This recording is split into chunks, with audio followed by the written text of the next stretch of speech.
C'est une élection municipale, une élection locale.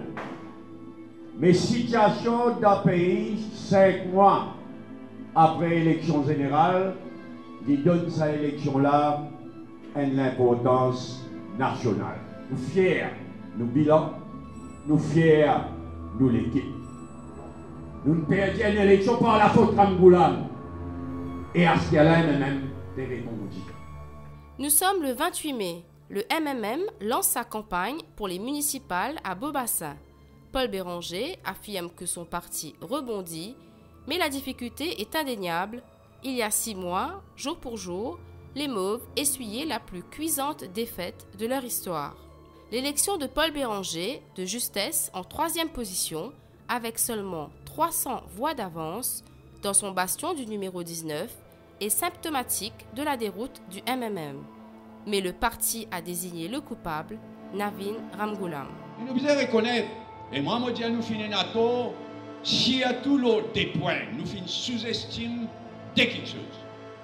Nous finissons sous-estime la race qui tient dans le public contre Navin Ramgoolam, et nous finissons sous-estime sa capacité fanée. Quoi qu'en dise Paul Béranger, les moments difficiles à ce moment-là commençaient à peine. Car dans les mois qui s'ensuivent, le MMM connaît une véritable hémorragie. Jenny Moutialou, Vinay Kounjoul, Jean-Claude Barbier, Jolé Jongar, Rafik Sorefan, Lizzy Ribo, Dev Ramna, Kavi Ramano, Atma Bema claquent la porte du parti.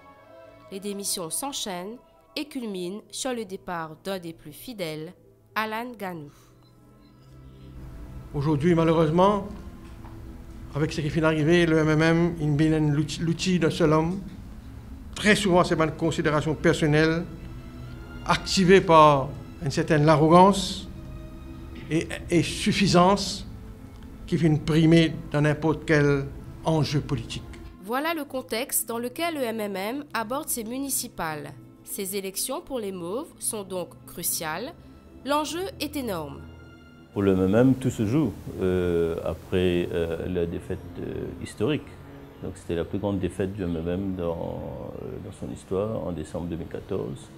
Donc les municipales, c'est vraiment l'occasion pour eux de prouver, d'une part, s'ils existent toujours sur le terrain. Et personne ne nie leur existence, évidemment. Mais au niveau, on parle bien en termes de suffrage. Et surtout, après qu'il y ait eu des dissensions depuis la défaite de 2014.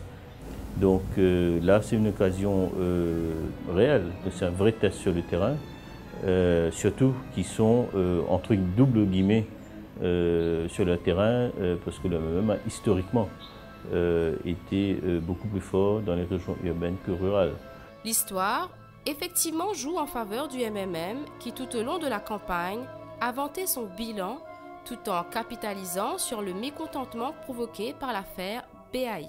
BAI, vraiment tout le monde qui est coquin, tout le monde qui viole la loi, qui vise à rendre compte devant la justice.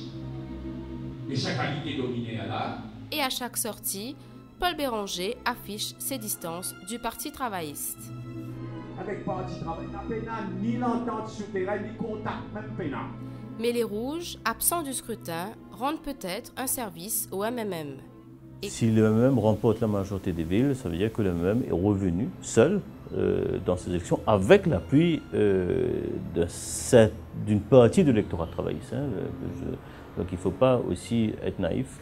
Mais si le MMM gagne, de manière générale, ça va prouver que le MMM a encore des assises dans les régions urbaines et que le MMM peut-être, comme disent les militants, comme disent les die-hard Mauves, que le MMM est plus fort seul. Par contre, si le MMM perd les élections, et perd dans toutes les villes, c'est aussi une possibilité bien sûr, ça veut dire que là, que le MMM, comme on a vu en décembre 2014, etc., est encore à construire, à reconstruire plutôt.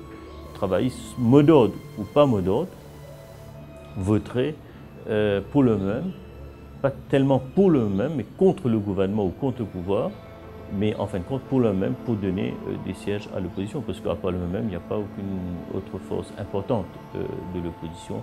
Et quoi qu'il arrive, selon Shafik Osman, Paul Béranger ne partira pas.